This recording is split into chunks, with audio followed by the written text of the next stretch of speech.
Donald Trump was making his way through the crowd, shaking hands, smiling, and acknowledging the cheers of his supporters.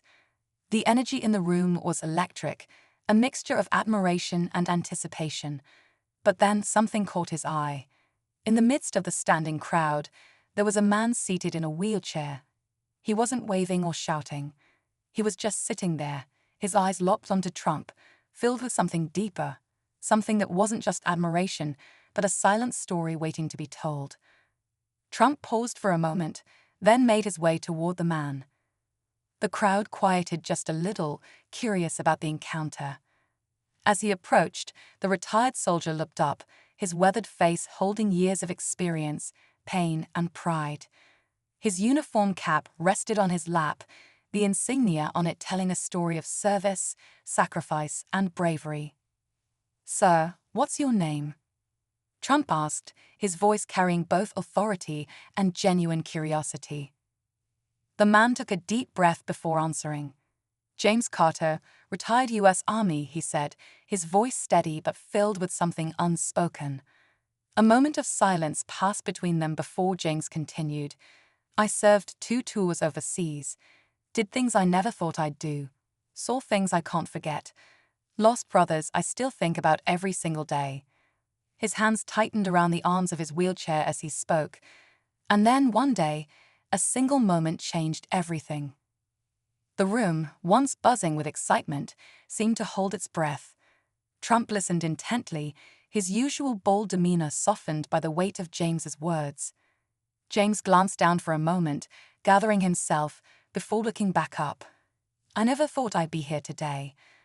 I never thought I'd get the chance to tell my story. But if I could say one thing to you, Mr. President, it would be this." And in that moment, everyone in the room leaned in, waiting for what he had to say next. What came out of his mouth next left the entire room silent. James took a deep breath, his eyes filled with memories, some too painful to speak of, others too important to forget. The crowd was silent now, the weight of his words settling over them like a heavy fog. Trump didn't say a word, he just watched, waiting. "I lost everything that day," James finally said, his voice thick with emotion. "One second, I was on a mission, focused, determined. The next, I woke up in a hospital bed, my legs gone, my life changed forever." His grip tightened on the arms of his wheelchair, his knuckles turning white. "They told me I was lucky to be alive, but I didn't feel lucky. I felt lost." A quiet murmur rippled through the crowd, but no one dared interrupt. James's words hung in the air, raw and unfiltered. He let them settle before he continued. "People always ask me if I remember what happened. The truth is, I remembered everything. The explosion, the screams, the way the dust settled over everything, like the world had just ended, and maybe for me it had." He let out a shaky breath. "I had trained my whole life to be a soldier, to fight, to stand beside my brothers and protect this country. And in one moment, all of that was taken from me." Trump's expression was unreadable, but something in his eyes had changed. He nodded slightly, urging James to go on.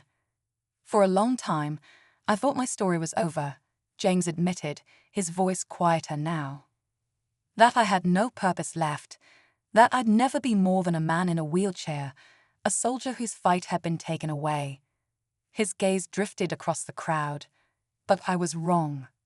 The tension in the room thickened. People leaned in, desperate to hear what he would say next. James looked back at Trump, his eyes filled with something new, something stronger.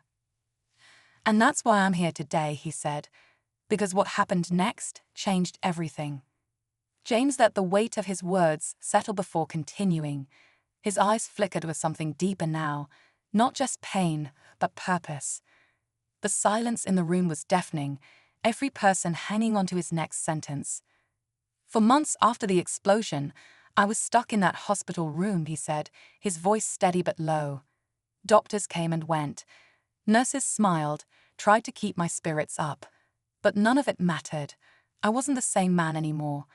I had spent years training my body to be strong, to endure, to fight. And now I couldn't even stand on my own. Trump shifted slightly, his expression unreadable, but there was something in his eyes, an understanding, a recognition of the battle James was describing. I pushed people away, James admitted. My family, my friends, the men I served with. I couldn't face them. I didn't want their pity. I didn't want their empty words about how proud they were, how I was still a hero. He swallowed hard, because I didn't feel like one. I felt useless. A murmur moved through the crowd, soft and uncertain. It was the kind of honesty that made people uncomfortable, the kind they rarely heard spoken out loud. But James wasn't finished. And then one night, I found myself staring at my old uniform, he continued. The patches, the medals, the names stitched across the chest. It felt like it belonged to someone else, someone who didn't exist anymore. I almost packed it away for good. His voice cracked just slightly. But then I got a letter. A letter from a soldier I'd served with, a man who had been there that day. And what he wrote. James paused, his gaze locking onto Trump's. He took a slow breath, steadying himself. It changed everything. The tension in the room was thick now, the air charged with emotion. People leaned in, desperate to hear what that letter had said, why it had mattered so much. But James wasn't ready to share that yet. Not just yet. Instead, he looked at Trump and said, "That letter reminded me of something I had forgotten, something I think you'll understand." Trump nodded slightly, waiting. The entire room was waiting. James took another deep breath. It reminded me that the fight wasn't over. James's words hung in the air like a storm cloud, heavy and charged. The room was utterly still, every person locked in the moment, waiting to hear what had given him the strength to keep going.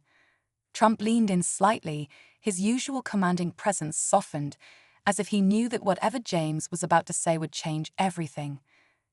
The letter came from a man named Ryan. James continued, his voice thick with emotion. We had trained together, fought together, survived things no one should have to survive.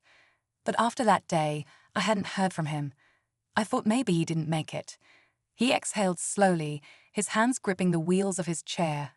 Then, out of nowhere, his letter arrived. James looked out over the crowd, scanning their faces, making sure they understood just how much those words had meant to him. Ryan told me he had been searching for the right words for months. He had written and rewritten that letter more times than he could count. And when I finally read it, I understood why. A few people in the audience shifted, anxious to hear more. The suspense was building like a rising wave, ready to crash. He told me that after I went down, the mission didn't stop. They had to keep moving, keep fighting. And because of what I did, because I was there that day, lives were saved. James swallowed hard, including his. Trump blinked, absorbing the weight of what James had just said. He said he never got the chance to thank me, James went on, his voice raw. And he told me something that I couldn't shake. He said, "You may not be standing, but you're still leading." The words sent a shiver through the room. James let them settle before continuing. That was the moment I realized my story wasn't over. That I still had a purpose. That just because I wasn't the same man, it didn't mean I had nothing left to give. His gaze locked onto Trump's. And that's why I'm here today. Because there's something I need to do. The crowd was holding their breath now, the tension almost unbearable. Trump nodded slowly, understanding that the next words out of James's mouth would change everything. James's words had settled over the room like a slow-moving storm, but something in his expression shifted, his jaw tightened, and for a brief moment, his fingers twitched against the wheels of his chair. There was more to his story, something he hadn't said yet. Trump seemed to sense it, his gaze locked on James, waiting. The crowd felt it too, a charged silence filling the space between them. I thought that letter was the turning point, James said, his voice quieter now, almost like he was wrestling with the words before speaking them. And for a while it was. I started pushing myself harder. I went to rehab, learned to move, to adjust, to live again. He let out a short breath, something like a bitter laugh. I even started talking to my family again. I thought I was getting better. A few heads in the crowd nodded, as if they understood what he meant. But there was an edge to his voice, a hesitation that made it clear. This wasn't the end of his story. And then, I got another letter, James said, his fingers tightening against his chair. Only this one wasn't from Ryan. He paused, scanning the crowd, making them feel the weight of his next words. It was from the family of another soldier, one who didn't make it. The air seemed to thin. Trump's expression hardened slightly, his hands clasped in front of him. They told me their son was there that day, that he was one of the men I was fighting beside, and that because I went down, he didn't make it out. James's voice wavered, just for a second, but he caught himself. They didn't blame me. They wanted me to know that he spoke about me, that he looked up to me. His throat tightened, that he died believing in what we were doing. A few gasps rippled through the audience, the tension rising. James looked down for a moment, exhaling slowly. For the longest time, I didn't know what to do with that, he admitted. I had just found a reason to move forward, and now I had to face the weight of what I lost, what I couldn't change. His eyes flickered back up to Trump. That's when I realized survival isn't enough. It's what you do after that matters.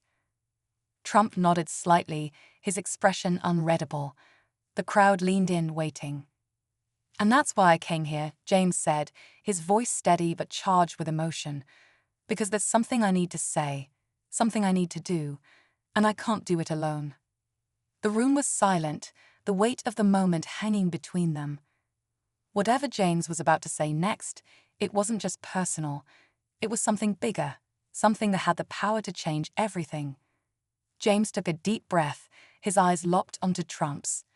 The room felt smaller now, the weight of his story pressing down on everyone inside. He had spent so long carrying this burden alone, but today, something was different. He wasn't just telling his story, he was about to change it. I came here today because I need to ask for something, James said, his voice steady, but thick with emotion. Not for myself, but for the men and women who feel like I did. The ones who come home and don't know where they belong anymore. The ones who sit in silence, wondering if their story still matters. His grip on the wheels of his chair tightened. I need them to know that it does. Trump nodded, his expression serious. He understood what James was saying, maybe more than he let on. The crowd was completely still, waiting.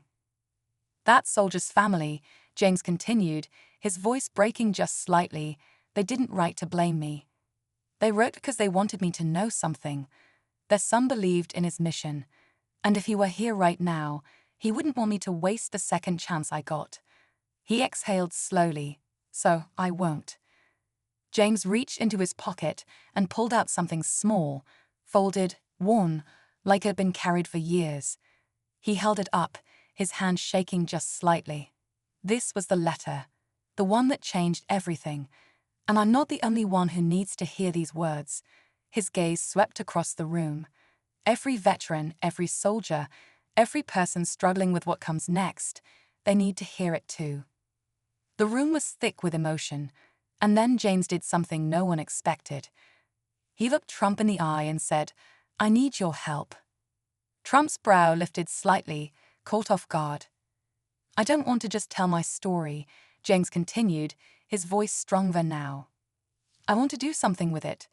I want to make sure no soldier ever feels like they're forgotten, that no one comes home and thinks they have nothing left to give." He paused, his next words heavy. "And I think you can help me do that." A wave of murmurs rippled through the crowd. No one had expected this. Trump studied James for a moment, the usual fire in his eyes replaced by something else, respect, maybe even understanding. Then, slowly, he extended his hand. The tension in the room broke as James reached out and took it. The crowd erupted, emotions spilling over, the weight of the moment hitting all at once. James had come here to tell his story, but in the end, he had done something more. He had taken back his purpose, and he wasn't doing it alone. As James and Trump shook hands, the energy in the room shifted. The tension that had built throughout his story gave way to something else, hope, The applause was thunderous, but James wasn't thinking about the crowd. For the first time in a long time, he felt something settle inside him. A weight he had carried for years didn't feel so heavy anymore. Trump leaned in slightly, his voice just loud enough for James to hear over the noise. "You've got my attention. Now, let's make something happen." James nodded. That was all he needed. He hadn't come here for sympathy or recognition. He had come for change. And now, standing, or rather, sitting in this moment, he realized that his story was never really about what he had lost. It was about what he still had to give. The crowd slowly settled, but the energy in the room remained electric. People looked at James differently now, not as a man in a wheelchair, not as a soldier wounded by war, but as someone who had found his purpose again. As the event wrapped up, several people approached James. Some were fellow veterans, shaking his hand and thanking him for saying what they had never been able to put into words. Others were civilians, inspired by his strength, realizing that battles weren't always fought on a battlefield. Before leaving, James took one last look around the room. He had rolled, into this place unsure of how things would go. Now, he was leaving with something he hadn't expected, a new mission. As Trump stepped away, James felt a hand on his shoulder. He turned to see a young soldier, barely in his 20s, his uniform crisp and his eyes full of emotion. "Thank you, sir," the soldier said quietly. "I needed to hear that." James nodded, his throat tightening. "We all do." And with that, he wheeled himself forward, not looking back, because for the first time in a long time, he wasn't stuck in the past. He was moving towards something bigger, something that mattered, and this time, he wasn't doing it alone.